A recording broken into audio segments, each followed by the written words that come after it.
ننګرهار کې د نظام جمهوریت او سولې په ملاتړ ولسي غونډه د بیلابیلو ولسوالیو دا زرګونه اوسیدونکي راټول شوي او د جګړې په ښکېلو خواوو یې د اوربند غږ وکړ، خو له دواړو خواوو او نړیوالې ټولنې غوښتنه وکړه چې د سولې لپاره دې د رامنځته شوي فرصت نه هیواد کې د سولې ټینګښت لپاره ګټه پورته کړي. پارلمان وکیلان جمع او سپین ږیري ځوانان حاضر دي چې هر کوی ته درشي، تاسو سره خبرې وکړي، راځئ چې د دې سولې کور نه د روژې د مبارکې میاشتې د خاطره اوربند وکړو.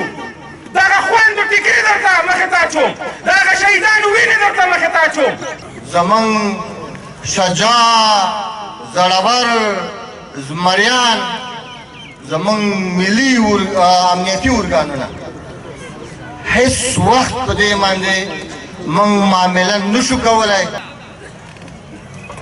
او په نظام او مخالفینو باندې غږ کوو، نړیوالو باندې غږ کوو چې دغه کومه زمینه چې مساعده شوې ده د سولې لپاره، د امنیت لپاره، د دې وطن د آبادۍ او پرمختګ لپاره د دې څخه اعظمي استفاده وکړي. قومي مخورو بیا له نړیوالې ټولنې غوښتنه وکړه چې هغه هیوادونه دي تور لیست ته شامل کړي چې د افغان سولې پر وړاندې خنډونه جوړوي او د وسلوالو ډلو ملاتړ کوي. او نور ګډونوال په دې هم خوښ وو چې ولسمشر په کابینه کې ننګرهاریو ته د کورنیو چارو د وزیر په توګه د حیات الله حیات په ګمارنه ونډه ورکړه او د کورنیو چارو له وزیر یې غوښتنه دا وه چې ننګرهار ته په امنیتي برخه کې خاص پام وکړي.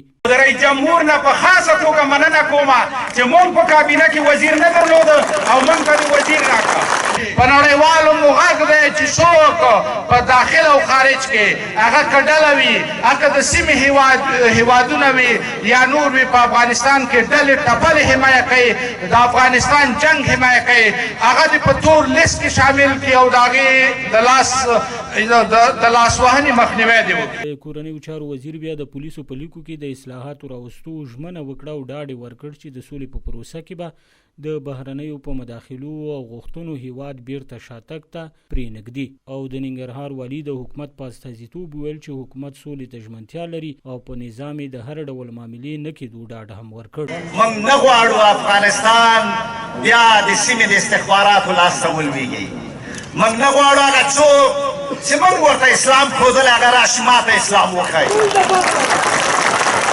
موږ نه غواړو هغه څوک چې د ډوډۍ خوراک ما او تا ورزده که هغه نن ما او تا ته راشي چې ته سم نه یې او داسې وکړه. په امنیتي ځواکونو باندې معامله ونه کړي.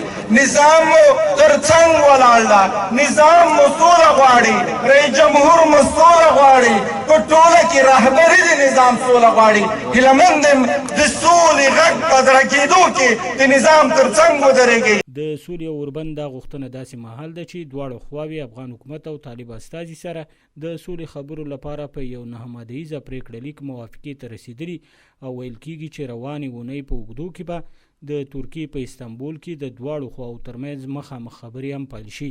سباون ساحل، روهي نیوز، جلال آباد.